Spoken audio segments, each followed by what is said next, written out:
आज का टॉपिक है शंक्वाकार प्रक्षेप, कॉनिकल प्रोजेक्शन, जो वर्धमान कोटा यूनिवर्सिटी की बुक से लिया गया है। शंक्वाकार प्रक्षेपों में है एक मानक अक्षांश वाला शंक्वाकार प्रक्षेप, दो मानक वाला शंक्वाकार प्रक्षेप और बोन प्रक्षेप और बहुशंक्वाकार प्रक्षेप। इन चारों के बारे में हम डिटेल से पढ़ेंगे जो बुक्स में लिखा हुआ है। प्रस्तावना। शंकु प्रक्षेप मुख्यतः दो प्रकार के होते हैं। एक तो होते हैं सरल और दूसरा होते हैं संशोधित, जिनको संशोधित करते हुए बनाया गया है। द्वितीय में मानक अक्षांशों की संख्या एक से अधिक होती है। बहुत सरल बातें हैं जो विभिन्न प्रकार के नोट्सों में ये बातें नहीं देखने को मिलती कि द्वितीय में जो मानक अक्षांशों की जो संख्या होती है ना, वो एक से अधिक होती है। जैसे एक मानक में तो एक अक्षांश, परंतु दो मानक में और बोन प्रक्षेप में इनमें क्या है कि दो से ज्यादा जो अक्षांश होते हैं उनकी मापनी होती है, वो शुद्ध होती है और मानक होते हैं उसमें। इन्हें गणितीय विधियों द्वारा बनाया जाता है। शंकु प्रक्षेप पर समस्त पृथ्वी का मानचित्र नहीं बनाया जा सकता। ये जो महत्वपूर्ण बात है कि शंकु प्रक्षेप है या तो उत्तरी गोलार्ध का या दक्षिणी गोलार्ध का, मुख्यतः शीतोष्ण कटिबंधीय भागों के लिए। क्षेत्रों में मानचित्र के लिए विशेष उपयोगी होता है। शंक्वाकार प्रक्षेप, कॉनिकल प्रोजेक्शन। शंक्वाकार प्रकार के प्रक्षेपों में यह कल्पना की जाती है कि ग्लोब के ऊपर एक शंकु को इस प्रकार से रखा जाता है कि उसका शीर्ष ध्रुव के ठीक ऊपर रहे। ग्लोब के केंद्र में प्रकाश रखकर अक्षांश देशांतर रेखाओं के जाल को शंक्वाकार धरातल पर प्रक्षेपित करके कागज को चौरस धरातल में परिणित करने पर शंक्वाकार प्रक्षेप बनता है। इस प्रकार एक शंकु ग्लोब को किसी एक अक्षांश वृत्त पर स्पर्श करता है, अतः प्रक्षेप के उक्त अक्षांश पर मापनी शुद्ध होती है। जहां पर यह स्पर्श करता है वहां पर क्या है, मापनी शुद्ध होती है, जिसके कारण उसे प्रमाणिक अथवा मानक अक्षांश कहा जाता है। जैसे एक मानक में 45 डिग्री या 46 डिग्री जो भी अक्षांश माने जिस पर उसको सटाया गया है, तो उसे प्रमाणिक अथवा मानक अक्षांश कहा जाता है। इस अक्षांश पर मापक जो शुद्ध होता है, शेष सभी रेखाएं इस पर आधारित होती है, यानी कि उसी को मानक रखती है सारी रेखाएं। शंक्वाकार प्रक्षेप की मुख्य विशेषताएं। प्रक्षेप के रेखा जाल में देशांतर रेखाएं शंकु के केंद्र से प्रसारित होने वाली सरल रेखाएं होती है। प्रक्षेप के रेखा जाल में देशांतर रेखाएं शंकु के केंद्र से प्रसारित होने वाली सरल रेखाएं होती है। तब सभी अक्षांश वृत्तों के चाप होते हैं तथा सभी अक्षांश वृत्त होते हैं वो चाप होते हैं। जैसे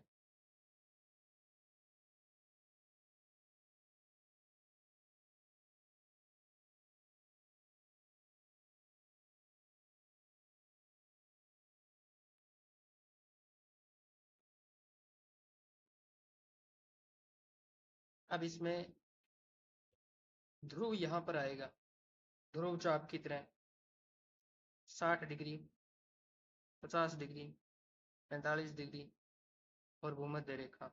अब देखो, भूमध्य रेखा भी चाप है, सारे के सारे अक्षांश चाप के रूप में।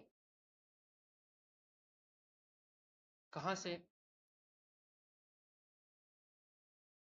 तो प्रक्षेप में रेखा जाल नंबर 1, प्रक्षेप की रेखा जाल में देशांतर रेखाएं शंकु के केंद्र में प्रसारित होने वाली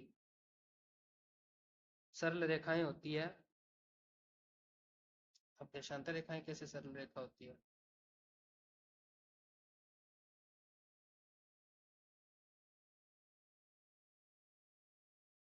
ये शंकु है, इसके केंद्र से प्रसारित होने वाली सरल रेखाएं होती है सारी की सारी देशांतर रेखाएं। और अक्षांश रेखाएं क्या होती है?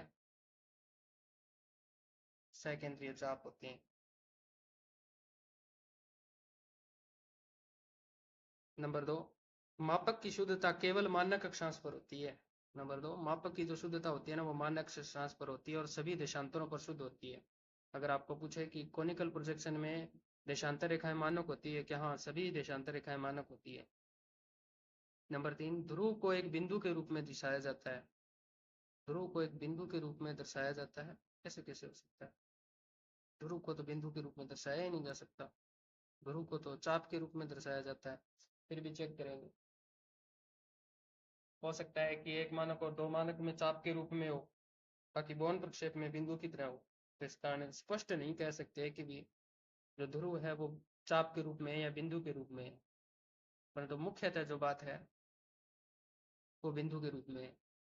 बाकी अगर से अलग से पूछे कि भी एक मानक में क्या है तो चाप के रूप में, दो मानक में क्या है चाप के रूप में, परंतु बौन में और बिंदु की तरह है।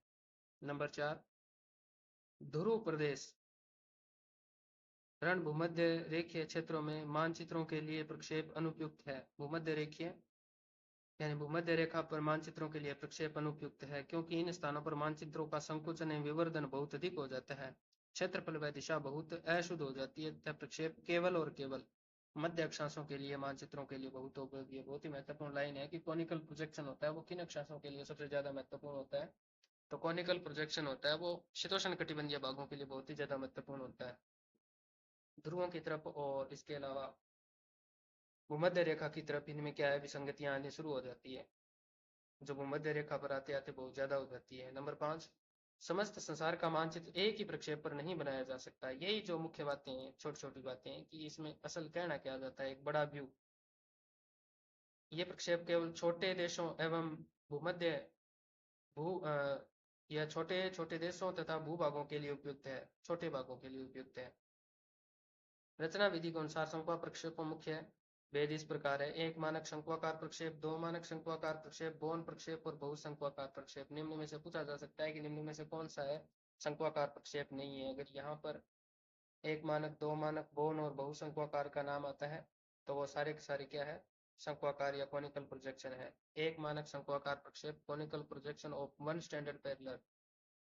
एक मानक शंक्वाकार अक्षांश वाले शंक्वाकार में शंकु ग्लोब को एक मानक अक्षांश पर स्पर्श करता है जो प्राय मध्यवर्ती अक्षांश होता है। ये बहुत महत्वपूर्ण लाइन है कि मध्यवर्ती अक्षांश होता है। अक्षांश तय लिया जाता है जैसे 50 डिग्री है, 45 डिग्री मध्यवर्ती होता है, 45 नॉर्थ होता है, 45 साउथ में होता है उत्तरी गोलार्ध के। तो मध्यवर्ती अक्षांश होता है। इस अक्षांश पर मापक होता है वो शुद्ध होता है। अन्य अक्षांश वृत्त पर समान दूरी पर खींचे गए सहकेंद्रीय वृत्त होते हैं। अन्य अक्षांश होते हैं वो सहकेंद्रीय दूरी पर खींचे गए सहकेंद्रीय वृत्त होते हैं, यानी कि उनका वृत्त होता है जहाँ से खींचे गए हैं वो सारे सहकेंद्रीय, तो उनका केंद्र होता है वो एक ही होता है। ये लाइन महत्वपूर्ण है। सहकेंद्रीय वृत्त होते हैं। इनमें देशांतर रेखाएं सहकेंद्रीय वृत्तों की त्रिज्याएं होती है। सहकेंद्रीय वृत्त की त्रिज्याएं होती है। कैसे?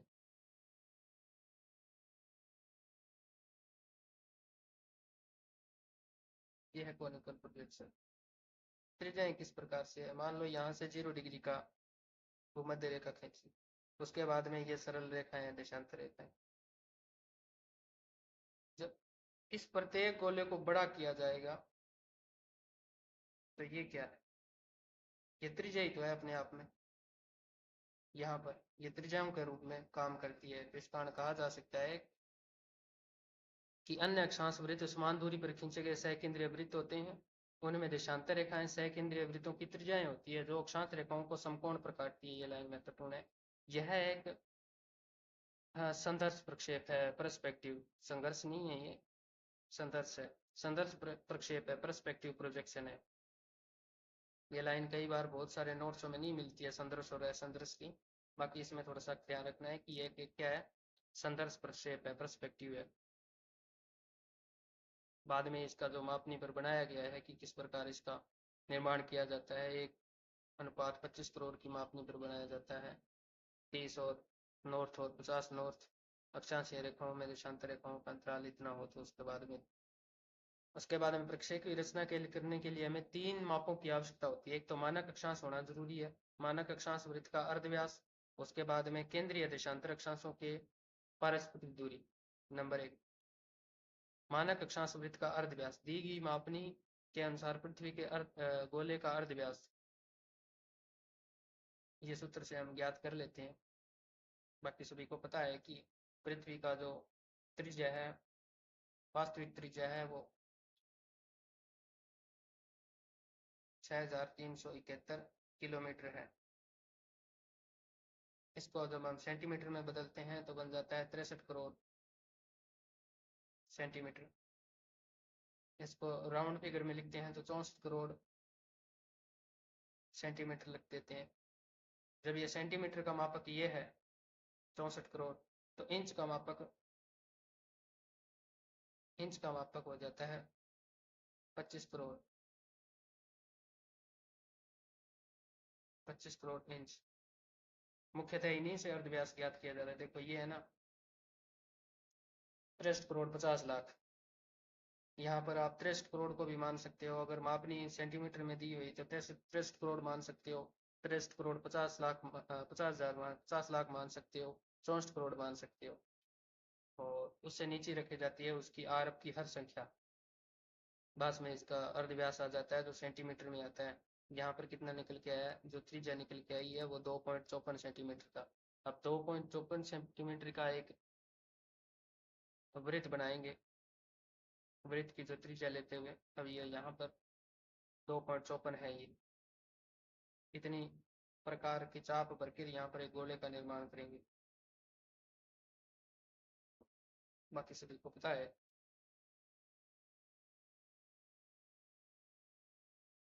मानक अक्षांश पर देशांतरीय दूरी, ठीक है।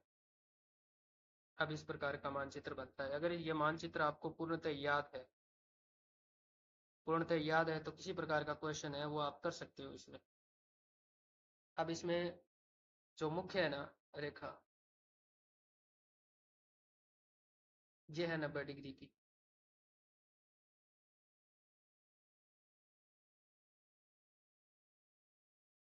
ये है भूमध्य रेखा।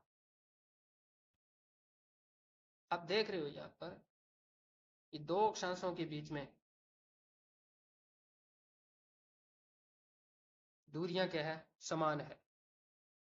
दो अक्षांशों के बीच में दूरियां समान है और दो देशांतरों के बीच में दूरियां हैं वो एक ही अक्षांश पर समान है, एक ही अक्षांश पर समान है। तो इस कारण से कह सकते हैं कि जो मानक अक्षांश होता है 45 डिग्री, एक तो उस पर मापनी शुद्ध होती है, दूसरे सभी देशांतरों की मापनी शुद्ध होती है। दो लाइन बहुत महत्वपूर्ण है। तीसरी लाइन कि ध्रुवों को चाप के रूप में दर्शाया जाता है। तीसरी लाइन ध्रुवों को चाप के रूप में दर्शाया जाता है। चौथी लाइन भूमध्य रेखा को भी चाप के रूप में दर्शाया जाता है। पांचवी लाइन भूमध्य रेखा से ध्रुवों की ओर जाते हुए दो देशांतरों के बीच में दूरियां हैं वो घटती जाती है, या फिर इसका उल्टा कि ध्रुवों से भूमध्य रेखा की तरफ आते वक्त दो देशांतरों के बीच में दूरियां हैं वो बढ़ती जाती है। नेक्स्ट लाइन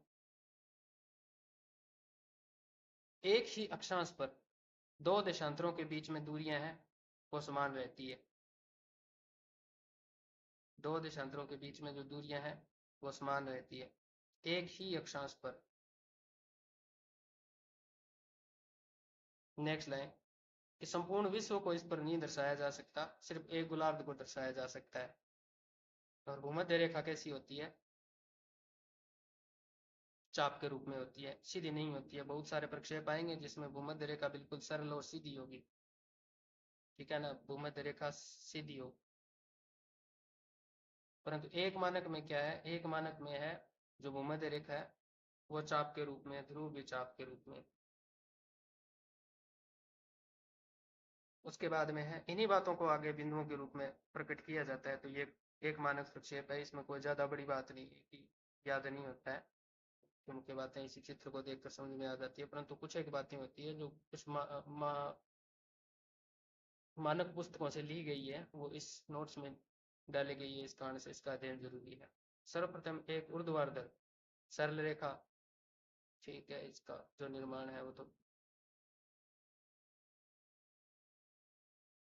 प्रोजेक्ट फाइल या उसके बाद में पढ़ाने के काम आता है कॉलेज या स्कूल में। बाकी हमारे लिए महत्वपूर्ण है इसकी विशेषताएं, जो क्वेश्चन हमसे आते हैं उसकी विशेषताएं। नंबर एक, समस्त अक्षांश वृत्त समान दूरी पर होते हैं।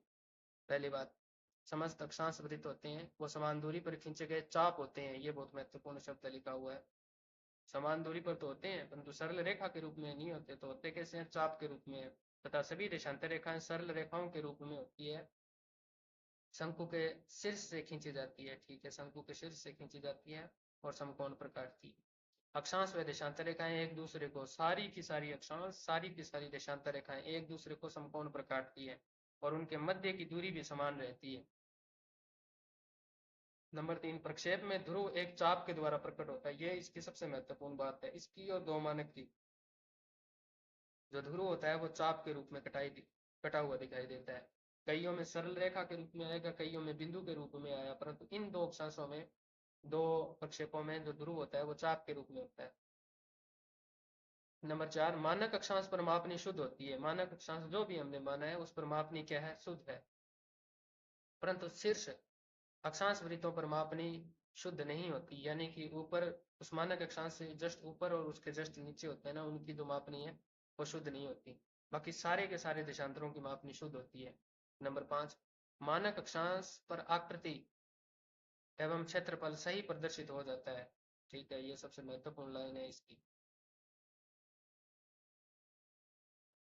सबसे महत्वपूर्ण लाइन है इसकी। मानक अक्षांश पर आकृति एवं क्षेत्रफल सही प्रदर्शित हो जाता है, परंतु मानक अक्षांश से दूरी बढ़ने पर अधिक अशुद्धि होने लगती है तथा आकृति एवं क्षेत्रफल में विकृति बढ़ जाती है। तो कहने का मतलब एक मानक पर तो ये क्या है? यथाकृतिक और सम क्षेत्रफल दोनों ही है, परंतु दिगंशीय नहीं है ये। इस प्रक्षेप पर, नेक्स्ट लाइन है, इस प्रक्षेप पर केवल उत्तरी गोलार्ध को बनाया जा सकता है। बहुत महत्वपूर्ण, एक गोलार्ध को बनाया जा सकता है या दक्षिणी गोलार्ध को या उत्तरी गोलार्ध को बनाया जा सकता है, संपूर्ण विश्व को नहीं बनाया जा सकता। नेक्स्ट है इसके उपयोग। इसके प्रक्षेप पर मध्य अक्षांशों पर स्थित प्रदेशों पर मानचित्र बनाए जाते हैं जिनका अक्षांशीय विस्तार कम हो। थोड़ा सा ये ध्यान रखना है, अक्षांशीय विस्तार कम होना चाहिए।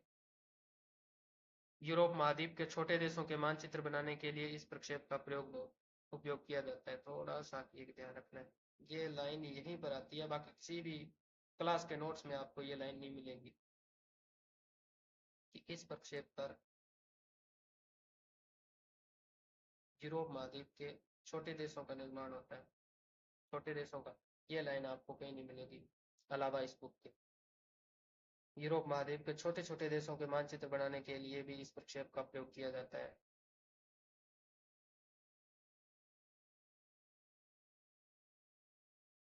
बाकी ये तो स्कूली कार्यक्रम है, मानक अक्षांश को समझाइए एक मानक को। उसके बाद में दो मानक शंक्वाकार प्रक्षेप, two standard parallel conical projection. इस प्रक्षेप की रचना में यह कल्पना की जाती है कि दो शंकु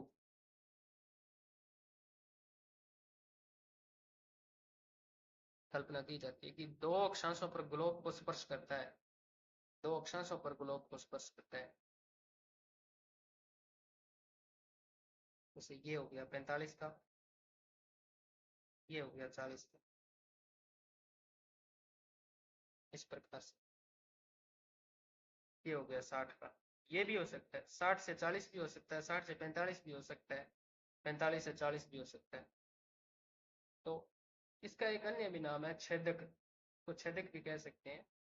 यहाँ से स्पर्श करते हुए ये यहाँ से निकलेगा बाहर की तरफ, ये यहाँ निकल जाएगा, ये यहाँ निकल जाएगा। तो यहाँ का जो क्षेत्र है, तो ये शीतोष्ण कटिबंधीय भाग है। ऐसा मैं शंकु के लिए कुछ भागों को गोले के भीतर प्रवेश करता हुआ, गोले के भीतर प्रवेश कर जाता है, यानी 60 से सीधा निकलेंगे क्योंकि कागज को तो मोड़ा तो नहीं जा सकता। ऐसे शंकु को सीकेंट या छेदक शंकु, सीकेंट ये शब्द अलग से आया है, थोड़ा सा कि ये ध्यान रखना, आप नोट्स में ऐड करना हो तो कर लेना। सीकेंट या छेदक शंकु, ऐसे शंकु को सीकेंट, सीधा ही पूछा जाएगा निम्न में से कौन सा सीकेंट प्रोजेक्शन है? सीकेंट, स्पेलिंग भी थोड़ा ध्यान रखना। सीकेंट कौन? छेदक, छेदक कहाँ क्या चीज है इस यहाँ पर? छेदक की, छेदक ये बता रहा है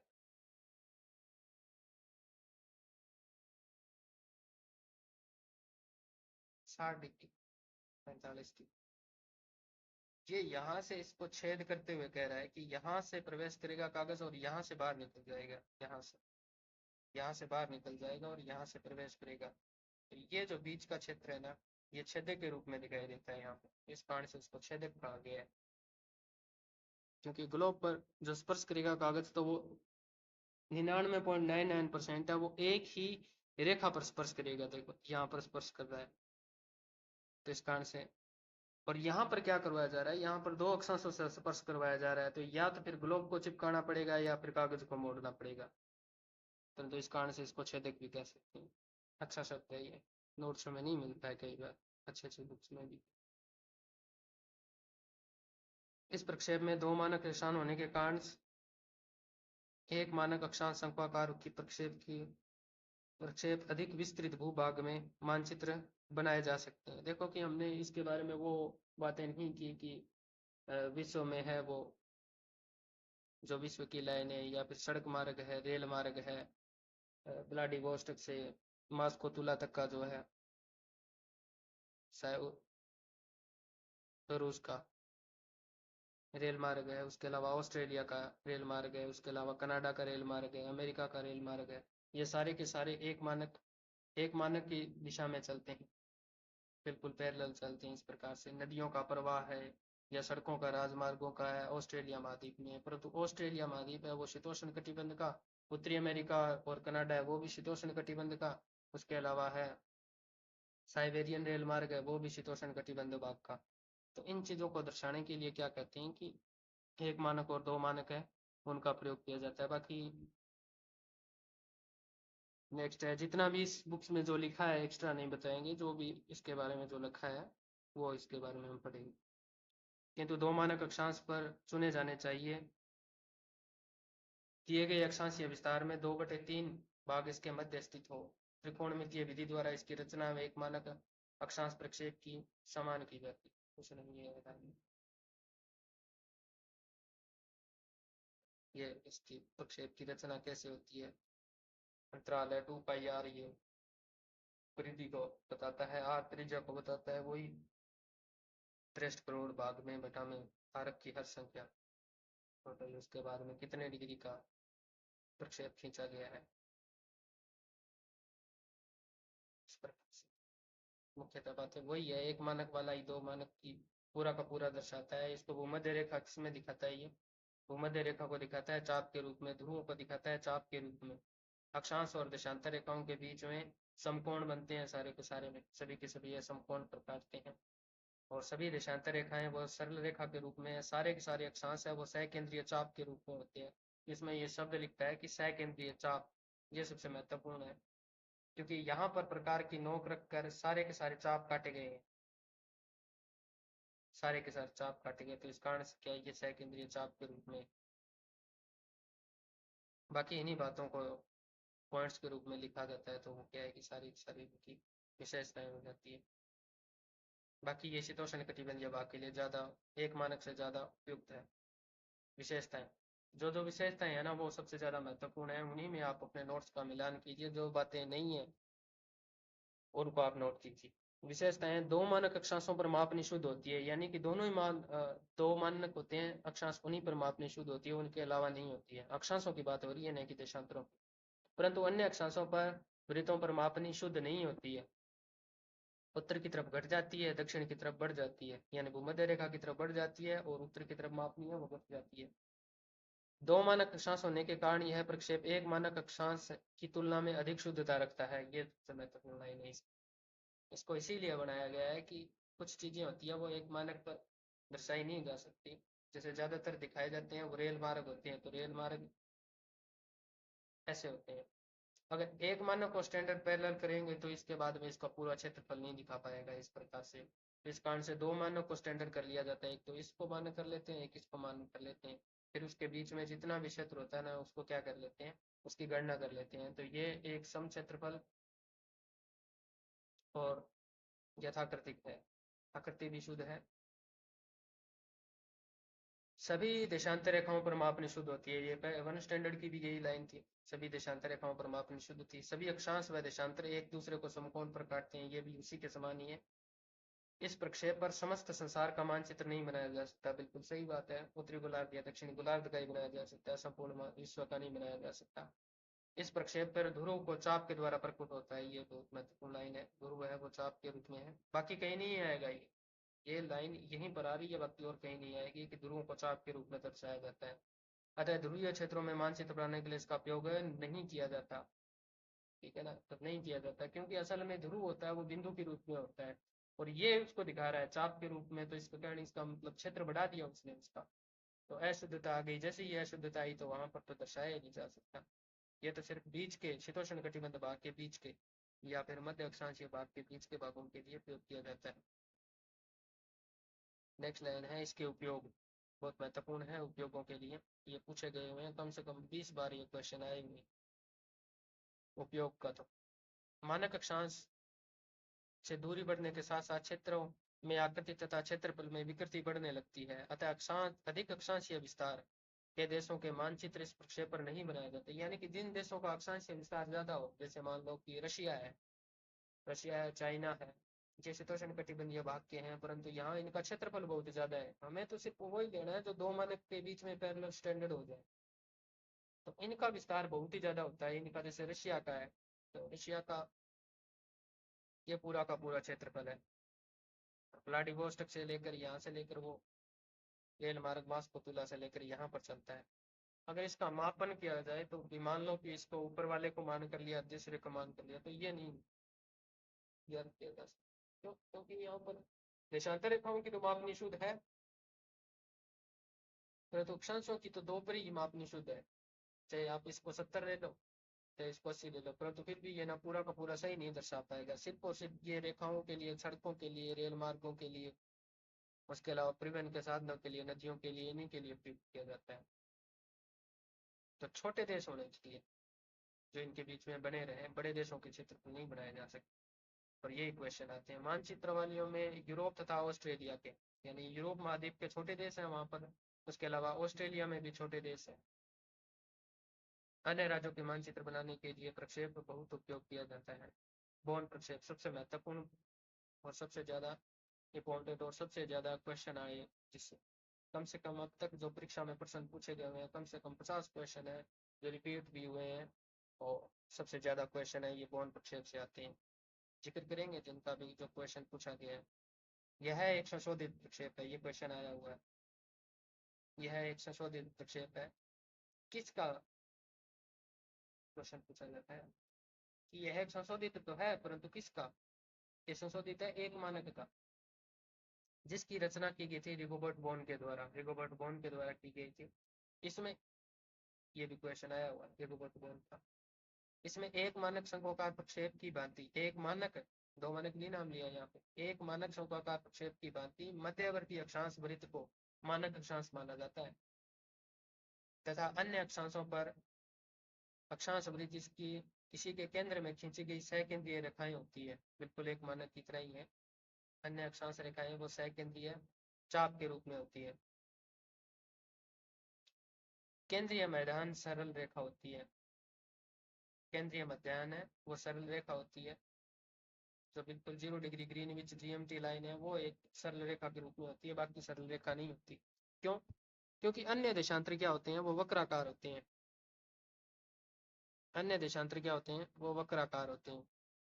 इस प्रक्षेप पर क्षेत्रफल शुद्ध होता है। ये लाइन सबसे ज्यादा महत्वपूर्ण है। वो प्रक्षेप शुद्ध क्षेत्रफल कम से कम 7 या 8 बार अलग अलग परीक्षाओं में आई हुई है। ये एक ही लाइन, इसमें क्या होता है बॉन प्रक्षेप में क्षेत्रफल शुद्ध होता है, किंतु मानक अक्षांश के दोनों ओर दूरी में वृद्धि एवं आकृति विकृत हो जाती है। ये थोड़ा ध्यान रखना है। अक्षांशों के दोनों ओर, जो मानक अक्षांश माना है उसे दोनों तरफ क्या हो जाता है कि अक्षांशों दोनों ओर वृद्धि और आकृति में विकृति हो जाती है। सिर्फ और सिर्फ यह जहां पर माना गया है ना स्टैंडर्ड, उसी पर इसकी आकृति है ना वो शुद्ध है और क्षेत्रफल शुद्ध है।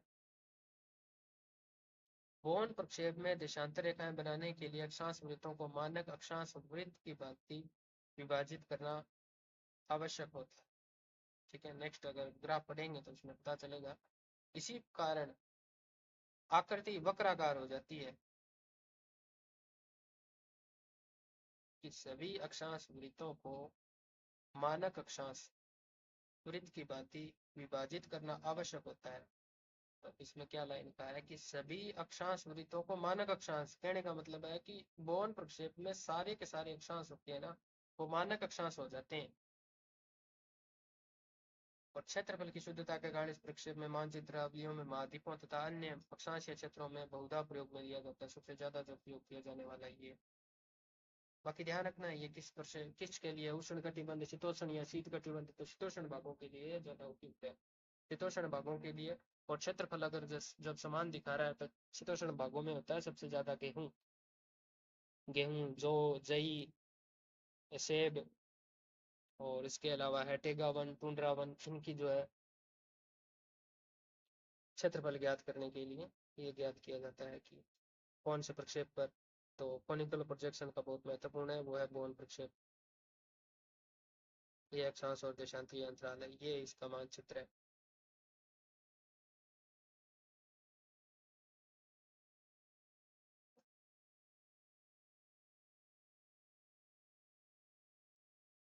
मानचित्र में पहली तो ये बात कि भूमध्य रेखा सरल है।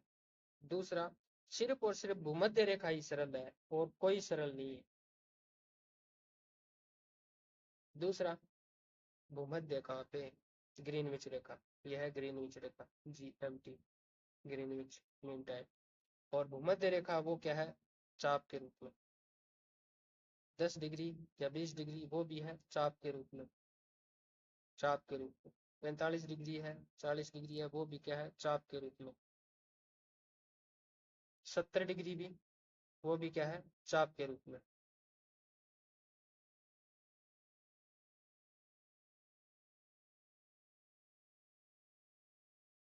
परंतु देशांतर रेखाएं देखो, सारी की सारी क्या है, वक्राकार। जब ये वक्राकार होती है, क्वेश्चन पूछा जाएगा, वो ज्यावक्रीय शब्द आएगा, ज्यावक्रीय शब्द, ज्यावक्र के रूप में खींची जाती है। प्रक्षेप की रचना करने के लिए अन्य शंक्वाकार प्रक्षेपों की भांति एक ऊर्ध्वाधर रेखा, क्या है ये वो, बस विशेषताएं पढ़ो इसकी, बाकी और छोड़ो। नंबर 1, विशेषताएं समस्त अक्षांश, सभी समस्त अक्षांश वृत्त केंद्रीय, समस्त अक्षांश वृत्त केंद्रीय देशांतर को समकोण पर काटती है। सभी अक्षांश होते हैं और सिर्फ केंद्रीय देशांतर को ही समकोण पर काटते हैं। बाकी सारे देशांतर होते हैं वो क्या होते हैं, ज्यावक्रीय। किंतु केंद्रीय देशांतर रेखा से पूर्व और पश्चिम दोनों तरफ है दूरी बढ़ने के साथ साथ अक्षांश वृत्त और देशांतर रेखाओं की प्रतिच्छेदन अधिकता तिरछे होने लगते हैं। ये थोड़ा सा तिरछापन आ जाता है इसमें।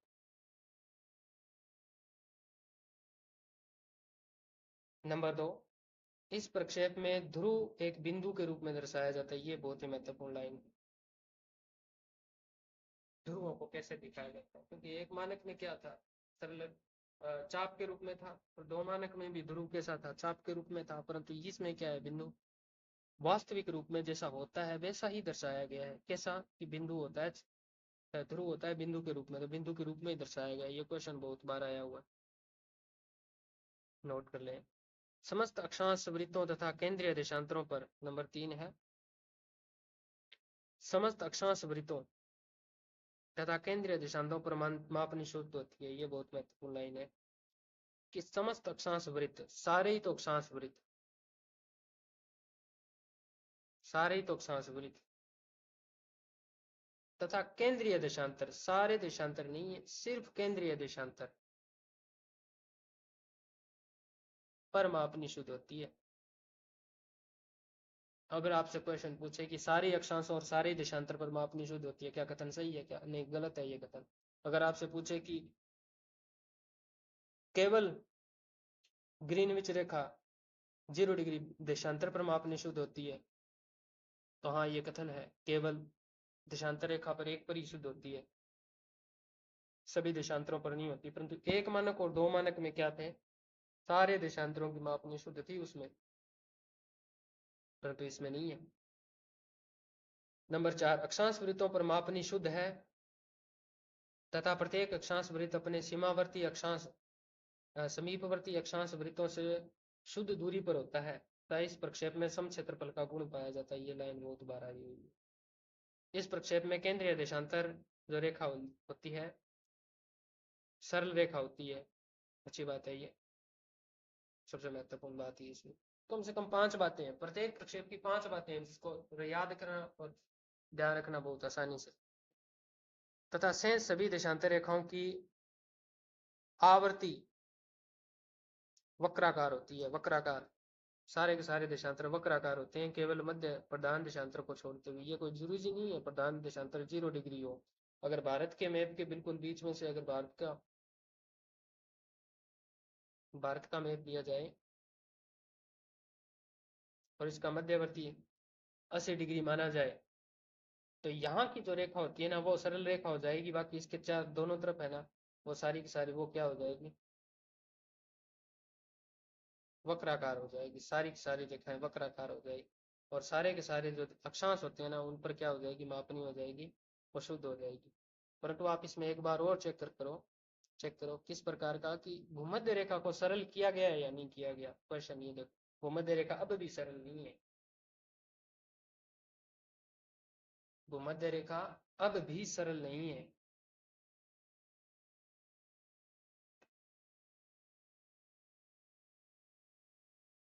सिर्फ और सिर्फ जब 1 मानक और 2 मानक में जब ध्रुव चाप के रूप में थे, परंतु इसमें थोड़ा बौन वाले में चाप नहीं आया। बाकी अभी जो भूमध्य रेखा है वो तीनों में ही एक चाप के रूप में है, सह चाप के रूप में है। बाकी सारे के सारे देशांतर हो गए वो वक्राकार या ज्यावक्रीय हो गए। उपयोग इसका बहुत ही महत्वपूर्ण है। इस प्रक्षेप पर सर्वाधिक मानचित्रावली में अलग अलग महाद्वीपों के मानचित्र बनाने के लिए किया जाता है। कम देशांतरीय विस्तार, ये थोड़ा सा लाइन है वो आप अलग से नोट करोगे और इसको थोड़ा सा ध्यान से पढ़ोगे। कम तो देशांतरीय विस्तार,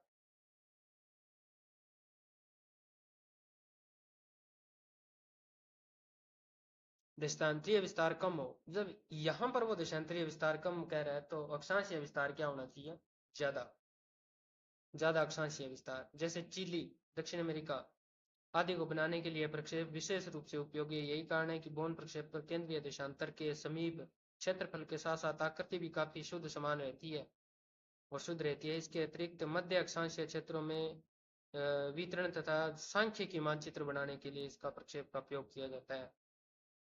सांख्यिकी मानचित्र बनाने के लिए इस प्रक्षेप का प्रयोग किया जाता है। सम क्षेत्रफल का गुण होने के कारण इसका विशेष गुण है। सम क्षेत्रफल का विशेष गुण होने के कारण दो विभिन्न देशों के स्थलाकृतिक मानचित्र बनाने के लिए भी इस प्रक्षेप का प्रयोग किया जाता है। बहुत ही महत्वपूर्ण प्रक्षेप है। 1 से 2 बार क्या है कि वीडियो की स्पीड है वो करके आप इसके बारे में पढ़ सकते हैं। उसके बाद में है पॉलीकोनिक। ये दोनों ही नाम याद रखोगे, दोनों ही प्रकार इसमें पूछे गए हैं। कैसे, कई परीक्षाओं में तो पूछा गया निम्न में से कौन सा प्रकार है वो शंकुआकार का नहीं है, तो आप यहाँ बहुशंकुआकार का तो नाम रख लेते हो क्योंकि इसके साथ में शंकुआकार है, परंतु यहाँ पर एक शब्द और है वो है पॉलीकोनिक। इसी को ये लिख देता है हिंदी में पॉलीकोनिक।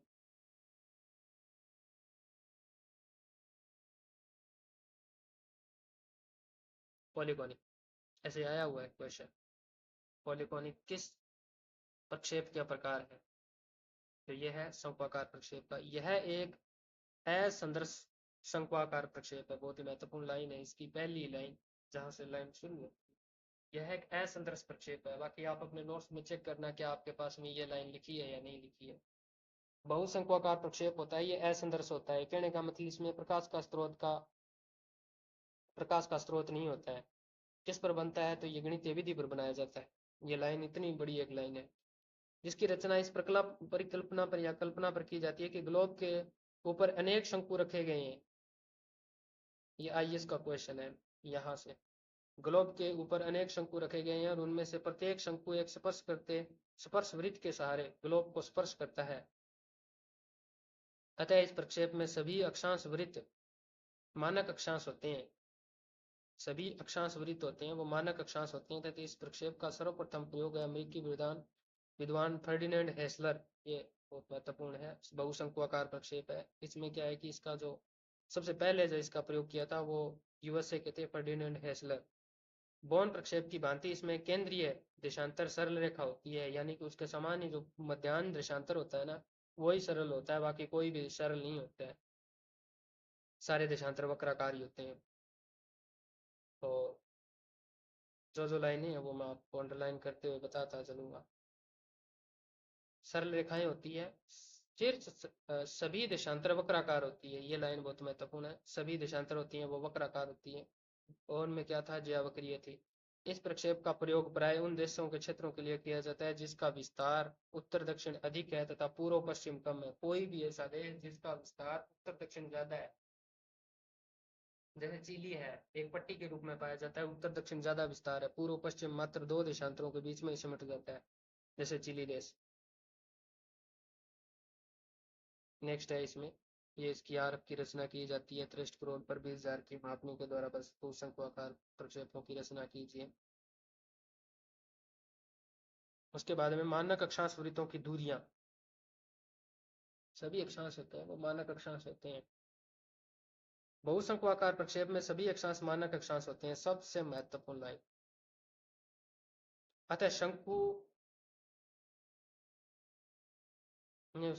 से उसकी दूरी को अन्य प्रक्षेपों की भांति आर कोस थीटा से ज्ञात करते हुए आप ठीक बोलेंगे। ठीक है, ये तो कोई गणितीय गणना है, ठीक है, क्योंकि यह गणितीय गणना पर ही बनाया गया है, इसका गणितीय गणना तो होनी ही थी।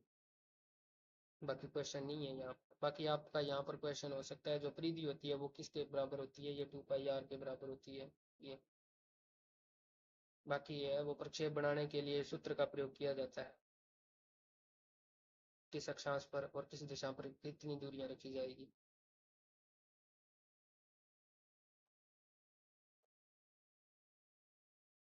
ये है इसका मानचित्र।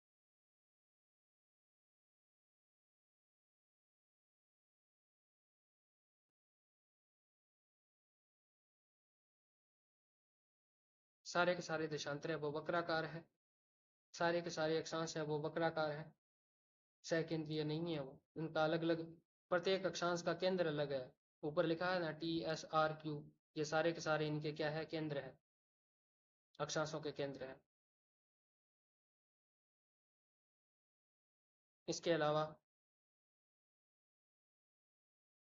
प्रक्षेप की रचना करने के लिए सर्वप्रथम 20 डिग्री क्या होना चाहिए, क्या नहीं होना चाहिए। ठीक, नेक्स्ट विशेषताएं कर लेते हैं। केंद्रीय देशांतर रेखा, केंद्रीय देशांतर रेखा एक सरल रेखा होती है, बहुत ही महत्वपूर्ण बात। केंद्रीय देशांतर रेखा एक सरल रेखा होती है तथा अन्य देशांतर रेखाएं वक्राकार होती है, बहुत महत्वपूर्ण है। भिन्न भिन्न बिंदुओं को केंद्र में, भिन्न भिन्न बिंदुओं को केंद्र मानकर खींचे गए वृत्तों के भाग होने के कारण समस्त अक्षांश वृत्त असकेंद्रीय होते हैं, बहुत ही महत्वपूर्ण। सारे के सारे एक मानक में, दो मानक में और बॉन में सारे के सारे सकेंद्रीय चाप थे, परंतु इसमें क्या है कि चाप के रूप में तो है, परंतु सारे के सारे अक्षांश वृत्त कैसे हैं, असकेंद्रीय। क्वेश्चन आया हुआ ये, असकेंद्रीय वृत्त होते हैं, इनका केंद्र एक नहीं होता। नंबर 3, अक्षांश वृत्तों के असकेंद्रीय होने के कारण क्षेत्रफल का गुण नहीं पाया जाता। ठीक है, बॉन प्रक्षेप सम क्षेत्रफल था, परंतु ये सम क्षेत्रफल गुण नहीं है इसमें, क्योंकि सभी का केंद्र बिंदु है वो अलग है। केंद्रीय देशांतर GMT से दूर मानचित्र पर सीमावर्ती भागों की आकृति और क्षेत्रफल में विकृति बढ़ जाती है, यानी कि प्रधान यामोत्तर प्रधान देशांतर से जैसे जैसे दूरी की तरफ जाते हैं तो क्या है, विकृतियां बढ़ती जाती है और सारे के सारे जो देशांतर है वह वक्राकार, वक्रता उनकी बढ़ती जाती है। नंबर 5, केंद्रीय देशांतर रेखा से दूरी बढ़ने पर देशांतरों की मापनी में होने वाली तीव्र वृद्धि के कारण यह प्रक्षेप यथाकृतिक भी नहीं है। तो कहने का मतलब यथाकृतिक भी नहीं है, सम क्षेत्रफल भी नहीं है, और न ही फिर यह दिगंशीय होगा, तीनों ही इसमें कोई विशेषता नहीं है, तो इसका खास उपयोग भी नहीं है। उपयोग उन देशों में पूर्व से पश्चिम कम विस्तार होने के कारण मानचित्र के लिए यह प्रक्षेप विशेष रूप से उपयोगी है। आकृति एवं क्षेत्रफल शुद्ध प्रदर्शित न होने के कारण यह प्रक्षेप बड़े बड़े क्षेत्रों के लिए मानचित्र बनाने के लिए अनुपयुक्त है। संयुक्त राज्य अमेरिका इस प्रक्षेप पर विभिन्न, थोड़ा सा ये ध्यान रखना है कि संयुक्त राज्य अमेरिका के प्राकृतिक मानचित्र इस पर बनाए जाते हैं, स्थलाकृतिक मानचित्र बनाए जाते हैं। सारांश, समरी, किसी भी प्रकार के शंकु प्रक्षेप की रचना करने के लिए पूर्व चार बातों का ज्ञान होना आवश्यक है। एक, मानचित्र प्रक्षेप की मापनी हो उसके पास। दो, मानक अक्षांश रेखा हो, किस मानक अक्षांश रेखा पर बनाना है हमारे पास मापनी होना चाहिए, आरप होना चाहिए उसका। नंबर तीन, जिस क्षेत्र के लिए मानचित्र प्रक्षेप बनाना है उस क्षेत्र के लिए अक्षांश व देशांतरीय अंतराल अंतराल विस्तार रेखा जाल अक्षांशों का अंतराल ये हमारे पास होना चाहिए कि वहां पर मापनी हमें क्या लेनी है और दोनों अक्षांशों के दो देशांतरों के बीच में क्या दूरियां रखनी। जैसे भूमध्य रेखीय भागों के लिए अगर हम दो देशांतरों का मान रखेंगे तो हमें उनके बीच में समान दूरियां रखनी पड़ेगी, परंतु उनको सभी देशांतरों को एक साथ चिपका कर नहीं रख सकते जैसे हम ध्रुवों पर रखते हैं। तो थोड़ा सा ये प्रीवियस नॉलेज भी हमारे पास होना चाहिए। शब्दावली, शब्दावली क्या कहती है कि मानक अक्षांश किसे कहते हैं? प्राय मध्यवर्ती अक्षांश होता है, जरूरी नहीं है, देखो प्राय शब्द लिखा है यहाँ, अगर ये लिखता ना कि मध्यवर्ती अक्षांश होता है तो मध्यवर्ती अक्षांश ही होता है, परंतु ये लिखता है कि प्राय मध्यवर्ती अक्षांश होता है जिस पर मापनी शुद्ध होती है।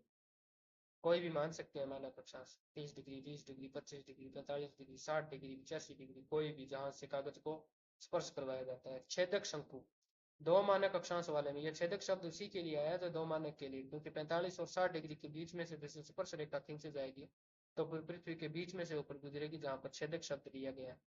छेदक शंकु, दो मानक अक्षांश वाले शंकु को छेदक शंकु कहते हैं। बहुशंकुआकार पॉलीकॉनिक प्रक्षेप, जिसमें कल्पना की जाती है कि ग्लोब के ऊपर अनेक शंकु रखे गए हैं, ग्लोब के ऊपर अनेक शंकु रखे गए हैं और उनमें प्रत्येक शंकु एक स्पर्श वृत्त के सारे ग्लोब पर स्पर्श करता है। जैसे मान लो ये है ग्लोब और इस पर वो कह रहा है कि ग्लोब पर अनेक शंकु रखे गए हैं, एक शंकु ये रख दिया, फिर एक शंकु ये रख दिया, एक शंकु ये रख दिया, एक शंकु ये रख दिया। तो इसका जो ये यहाँ पर इस इससे यहाँ से इसकी जो चाप की दूरी ये काट ली हमने, इसको अक्षांश मानकर ये चाप की दूरी काट ली, इसको मानकर ये चाप की दूरी काट ली, इसको मानकर हमने ये काट ली। इस प्रकार कहता है कि ऐसे कल्पना की जाती है कि एक ही ग्लोब पर क्या है, बहुत सारे, एक ग्लोब पर अनेक शंकु रखे जाते हैं, बहुशंकु आकार, यानी कि एक ग्लोब के ऊपर बहुत सारे शंकु है, तो इस कारण से उसका नाम ही हो गया बहुशंकु आकार प्रक्षेप। और इसमें भूमध्य रेखा कैसे दिखाई जाएगी? भूमध्य रेखा चाप के रूप में कटेगी। तो सारे के सारे देशांतर होंगे, उनमें पहला जो मानक देशांतर होगा वो सरल रेखा के रूप में होगा, बाकी सारे के सारे वो क्या रहेंगे, वक्रतालीय, सारे के सारे वक्रतालीय। संदर्भ पुस्तकें इसकी जेपी शर्मा का प्रायोगिक भूगोल है, बाकी ये नई बुक आई है माथुर हेम शंकर की प्रायोगिक भूगोल, हिंदी ग्रंथ अकादमी 1967 द्वारा प्रकाशित की गई थी। चौहान पीआर के द्वारा प्रैक्टिकल जियोग्राफी, मुझे सबसे ये बातें अच्छी लगी। बाकी आप वीडियो को लाइक करें, आपका बहुत बहुत धन्यवाद। चैनल को सब्सक्राइब करें जरूरतों के अनुसार से। बाकी नेक्स्ट टॉपिक पर हम बात करेंगे बहुत जल्द। बेलनाकार प्रक्षेप, नेक्स्ट टॉपिक बेलनाकार प्रक्षेप का।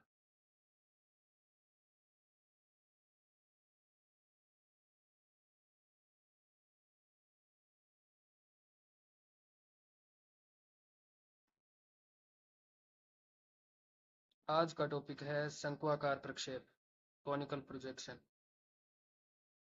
जो एक मानक अक्षांश वाला शंक्वाकार प्रक्षेप, दो मानक वाला शंक्वाकार प्रक्षेप और बॉन प्रक्षेप और बहुशंक्वाकार प्रक्षेप, इन चारों के बारे में हम डिटेल से पढ़ेंगे जो बुक्स में लिखा हुआ है।